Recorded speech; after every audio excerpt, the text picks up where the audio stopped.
Blessed Wednesday morning to our viewers at the DBS This Morning show. My name is Maureen. Let's see what's going on with our news and then we'll be back.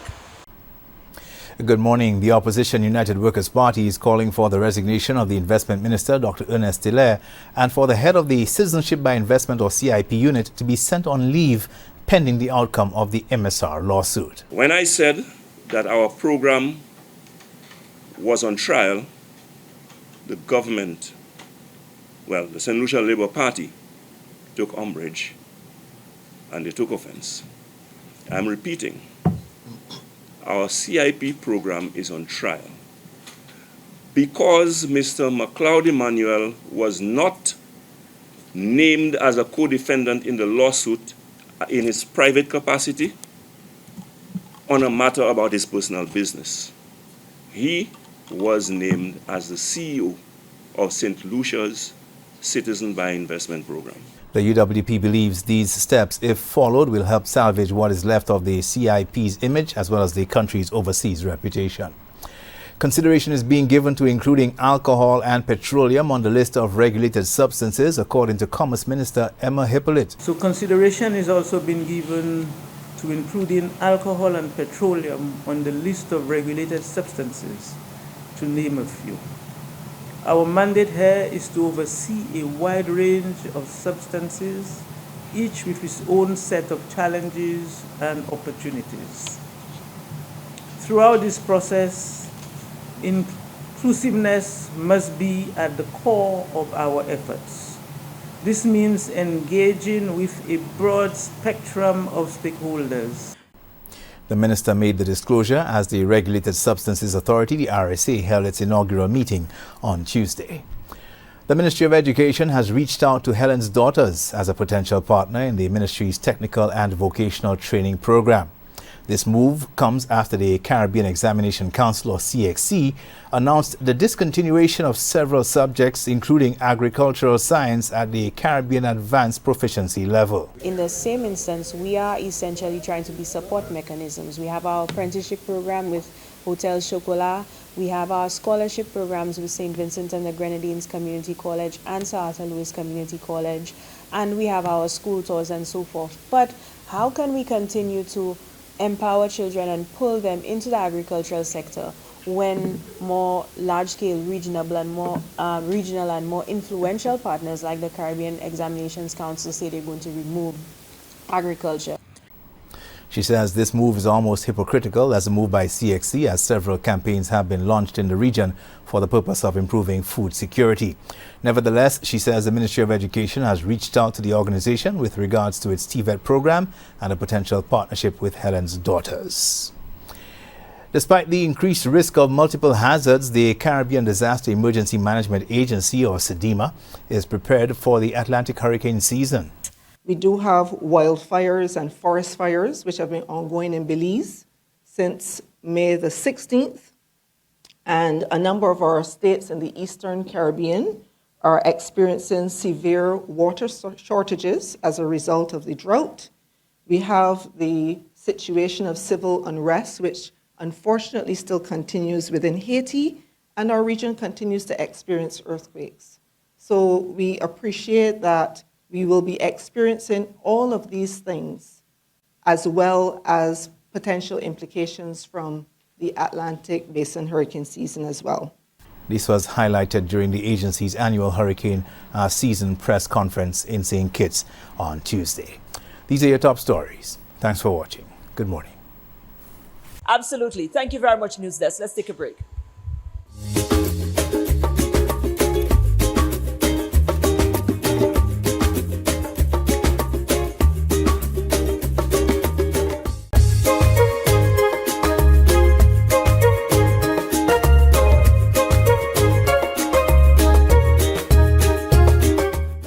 Interesting people, we find interesting people all the time, but you know what, sometimes some people's journey can inspire us, and I admire Louise. Louise Victor has been an inspiration for quite some time to a lot of young people, so we got an opportunity to have a little catch up with her, and here she is.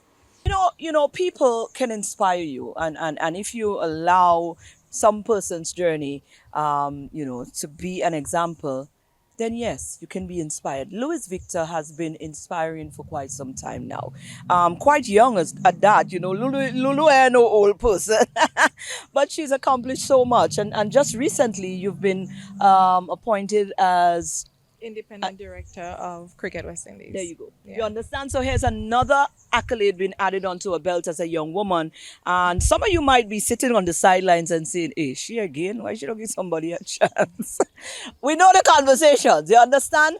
But it is not about that, because did you apply for this? No. Right. No, You no. understand? She did not apply for it. Lulu, let's just walk through life. Let's walk through Lulu, a day in the life of Lulu. We want to just share that information out there this morning because a lot is going on. How do you manage? How do you, I mean, life is happening and a lot of times, a lot of roles comes at you and you have to execute at corporate and high levels and still maintain being a wife and all of that. How do you manage and balance life? I balance by grounding myself first. There are some critical things, Maureen, that I know if I don't do it, I'm thrown off and I'm basically not able to function. So my exercise, my wellness is important to me. If you call me between 6:30 to 7:30 on a weekday, chances are you'll not get me. Right. Disconnect, I'm in the gym and I'm just putting in that time. And the focus is not about the glutes or the peaches or any of that. It's about how I feel mentally, because you know your workouts are able to challenge you to push yourself. And so when life comes with those pressure moments of having to balance a lot of things and having to push through, then you would have already had it in the lab, as I call it. You would have already been able to flex those muscles there. So the body just somehow knows then how to, you know what, the pressure is on, let's get through it. And at the end of that, you rest, you relax, you reward yourself accordingly. And so it's that balance that I approach life with. I'm also intentional in what I put into my body. So my food, my nutrition is a top priority to me as well. And that's also somewhere I don't compromise. I would occasionally be naughty, yeah, I'm human. But Louise naughty? Okay. but a day in the life of Louise means that I fuel my body well. Let's branch out a little bit and let's deal with societal myths and you know how do you deal with those mindset sometimes, persons who come at you because you're excelling and you're fulfilling, you're being favored by your most high and you're living your life, and then you have detractors and you have persons who think, well, she's not deserving, or why is it her again? How do you manage, how do you deal with these sorts of pressure? Well, I wouldn't say pressure because it only become pressure if you take it internally and you take it on. So I'm already guessing that, yeah, that's the idea. You just do not pay attention to these sort of negativity. If you treat, I think I read that somewhere, I can't remember where it was, but I took it with me then. If you treat a critique and a compliment the same, in that, okay, somebody pays you a compliment, you say thank you, but it doesn't define you, so that when the critique comes, then you're like so shocked and so heartbroken that your world ends. So in the same energy that you receive the compliments, you receive the critique, or you hear the critique. But neither one of them should entirely define who you are, because if either one of them outweigh the other, then you can either be overly critical of yourself, or you feel that you're on top of the world, you're untouchable, and then one thing happens one day, the world doesn't love you, the world doesn't like you, the world is extremely critical, and then you're ready to take your life. So yeah. I remember talking to you about, you're a person family oriented, you're from the Miko village, and you know what, family is a big part. You also moral values and the traditional way of family, you're very much about that life. When you look at society now, where we are, our children, when you know there's some sad points in terms of some of the fabric of our society, how it is broken down, and maybe sometimes some people are even think it's beyond repair. How do you view society now, and where do you think some of these things, the contribution to where we at right now, stemmed from? And how do you think that? How do you see that a way in which we can probably reverse some of these, or probably catch some of them? While I may not be a parent, I think the fact that I came from having two parents who were very present in my life. I think that Maureen has been the biggest blessing. They're still very present in my life to date, even as an adult. They loved you, but they showed you the tough love. They were those boundaries, and then as you mature, you can understand. Well, I understand why mommy and daddy had those boundaries and those strict measures. Because I have it now. I'm seeing the value of it as I go into the world on my own. There was the love, but parents were not trying to be your friends. And on the other hand, some may say that our parents will some of the approaches cause trauma. I think we all have trauma. It's just different layers of trauma. As an adult, how you deal with that or how you decide you want to heal from that, that's entirely up to you. But I think too, the idea of quality time, we have devices just taking over even time that we're supposed to be spending together. As a family, when you sit. So even when I have my goddaughters, it's like when we're having meals, it's no devices, or let's go and walk, let's have conversations. That's how you understand where your child's mind is at, and likewise they understand where you as an adult and as a human being. So I think all of those very simple things that my parents would have practiced with us, very intentional family time, just watching the news together, going to the beach as a family. We never went to church as a family, but my parents ensured we made it to church and we had that spiritual grounding. But I think I was also blessed with a rich extended family, aunts and uncles and grannies, and the community looking after you. I don't know if we were ever able to get back to that, but I think that also played such a huge role in molding me and just making me feel safe as a young woman, safe in myself and safe in my surroundings. And that's something I don't know if it's too far gone. I don't know if we can regain it, because sadly we've become so isolated and a bit self-absorbed in our own ways that parents become very territorial of their children, and they want a village, but they don't want the village to instill the discipline and all of that's needed, that parents on their own cannot provide. So hopefully we evolve back into that place that everybody has a role to play in your child's life, in contributing to the family. And they may not be blood, but they can make an impact. You'd like to send something home, persons who are viewing, and you want them to take something away. What would you like the takeaway to be? Live life with gratitude. Operating from a place of gratitude makes favor come your way in ways that you would not even think. Yeah. So gratitude is the word. Gratitude. Grateful. Gratitude is grounding. That's what it is. Absolutely. Yeah. Louis, thank you so much, and all the best in future Thank you, endeavors. Maureen. And your role at the cricket at West Indies as well. Thank you. Quite a mandate.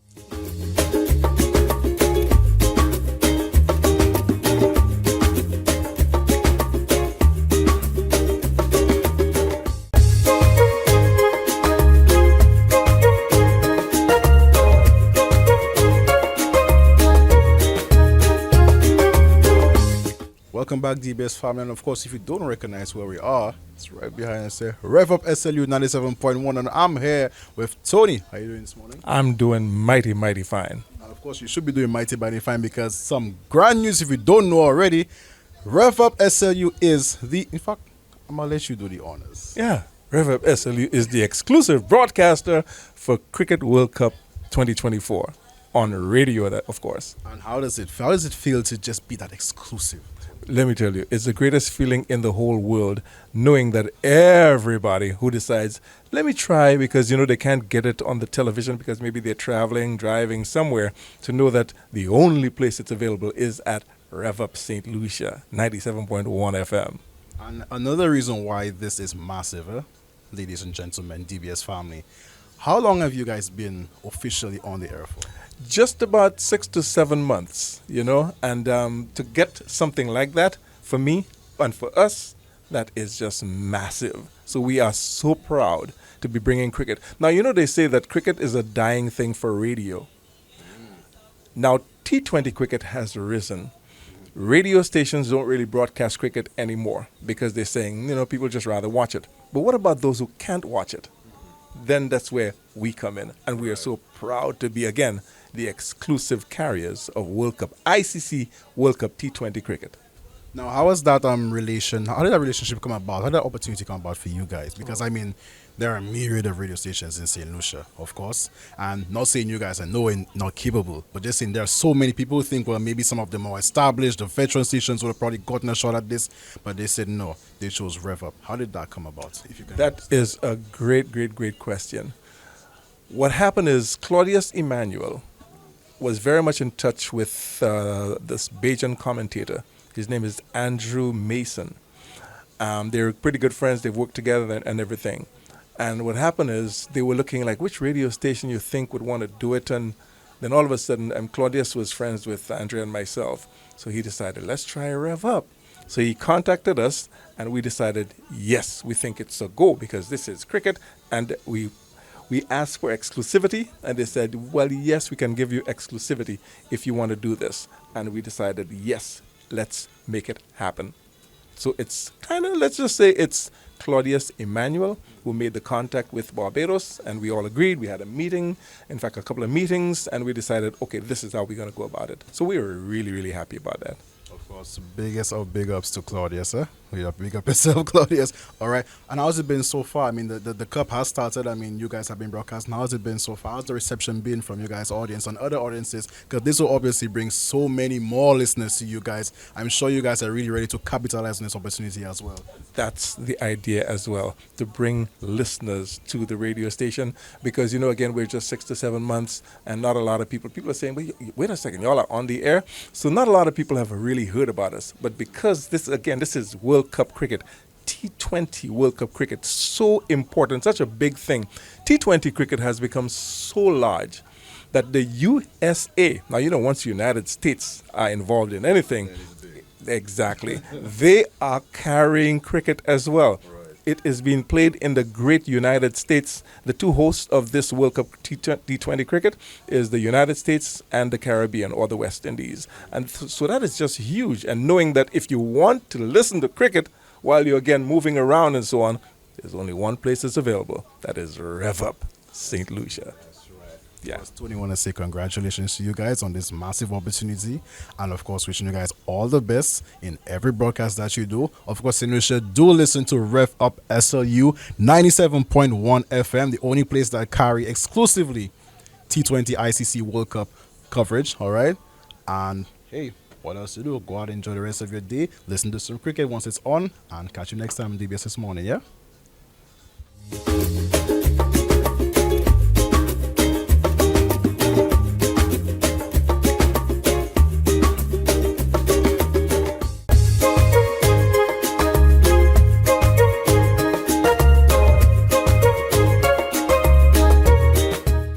Kiwanis Club is at it again. Of course, raising funds is something that they need to do in order to sustain all of their projects. So they've got a boat ride coming up, and here's Vanessa to tell us about it. Right, fundraising. Kiwanis Club definitely operates on a lot of fundraising because they do a lot and they need money to do all the things that they do. I know last year we had the fundraiser boat ride and you were encouraged to come on out to this one. It's on again? It's on again and it's happening on Sunday, June 16th. Now, I know there's a lot of things happening on that day, but if you are interested in being part of, that fun boat ride, come out, have fun. It's a nautical affair, nautical adventure. So you come out decked out. We have prizes to be won. And of course, if anybody knows that Kiwanis Club, when we do our projects like that, or our fundraiser, is to help our projects to get in some monies, much needed funds, to go out there to do our main project, which is upcoming, the school book project, and of course the others after that. Wow. Now let's round up last year because we didn't get an opportunity to find out how last year was. Let me tell you, last year was the bomb.com. come. As you know, our boat ride's all inclusive. So when you come to a Kiwanis boat ride, of course, you're going to get your drinks, not any kind of drinks, You're getting your real drinks, premium. Because we want to make sure that, of course, when you come there, you don't have to worry about going and hustle for drinks, hustle for food, none of that. So the boat ride, it costs 150 EC dollars. Yes, you get your nice little drinks. If you're into your whiskey, you get your whiskey. If you're into your liquor, you get your liquor. If you're into your aperitifs like your Campari, you get that too. Now, for the ladies who are like me, who not heavy on the drinking and just want a little light, cocktail and whatnot, we have that coming for you, and your little juice and your water. That's my section there. So we're gonna have loads of prices. Last year was the bomb, like I tell you. What are some of the things you gave away last year? I want to ask now. Let me tap into that. Okay. Because that might convince me. Yeah. So last year we gave away. We had perfumes on giveaway. We had some spa treatments. We had some massive vouchers. We had some bottle of wines on.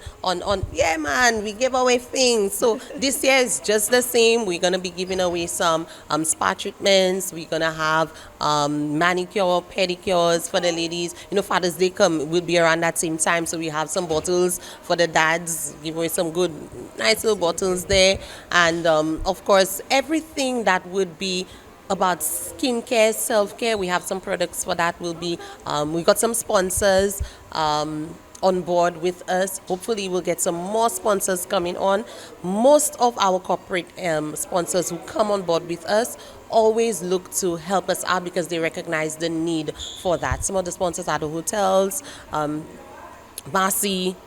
We have Massey is one of our big sponsors, always giving us, our vouchers, and we are just excited to bring something fresh and fun and, like I say, clean fun. Right. I know we look like a club that attracts a very mature crowd.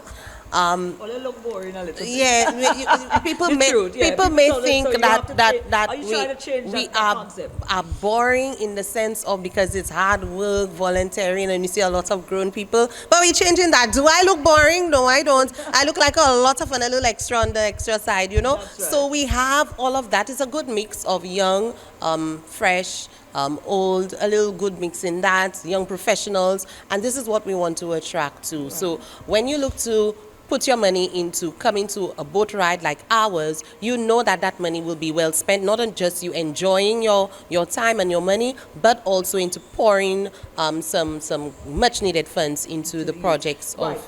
Where can we get tickets? So tickets are available from our members. So if you could check me, I'm at La Place Carénage. I can give my number 721-3189. We also have our treasurer, Vincentia. She's located on Chaussee Road, not too far from the Youth Economy Agency, just at the bottom there. She will be giving also persons who want to be part of what we have our draw. We have a little draw coming up as well. Yeah. So once you buy the tickets from the treasurer, she will give you that insight to get into our draw. So we have all of the members, Azzy, Peter Alexander, our President, Dora Henry at Alpha Lewis. She also has some tickets on sale. So wherever you are, if you feel you're close to that area, but if you're in town, check me on Jeremy Street at La Place Carénage. I have tickets on sale. Absolutely. So we're boating on the 16th. We're out on the water. 50 EC dollars. Don't forget the all-inclusive part. We're going to dance. DJ Shotman will be there. We're going to have fun. Prizes to be won. Don't forget your nautical adventure outfit. And there you have it. Happy Wednesday. Go on out and have an awesome day today. And let's join each other back here again tomorrow for another DBS This Morning.